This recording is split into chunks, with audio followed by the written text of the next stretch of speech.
যারা বিষয়বস্তুর আশ্রয় হইতে মনকে ছিন্ন করে উহা হতে নিরাশ্রয় হয়ে গিয়েছেন, তাহারাই এতিম।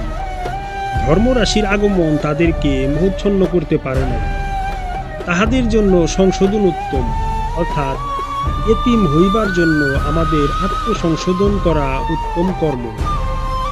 তাদের হতে সালাতের আত্মসংশোধন শিক্ষা করে যদি আমরাও তাদের সহিত মিশে থাকতে পারি, তবে আমরা তাদের ভ্রাতৃতুল্য সমপর্যায়ভুক্ত হইতে পারব।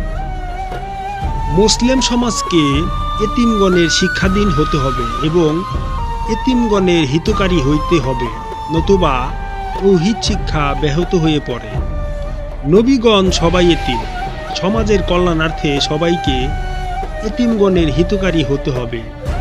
যাহারা হিতকারীর ভূমিকা গ্রহণ করেও প্রকৃত হিতকামী নয়, তাহারাই গোলযোগ সৃষ্টিকারী।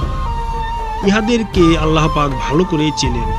আল্লাহর ইচ্ছাকে যদি আমাদের মধ্যে অবিরামভাবে কার্যকর করে তোলবার চেষ্টা করি, তবে অবশ্যই আল্লাহ আমাদেরকে আনাত করিবেন, অর্থাৎ আমাদের ছন্দময় মানব জীবনের এক একটি অপূর্ণতা পূরণ করে দিবেন এবং শুদ্ধির পথে আগাইয়া নিবেন।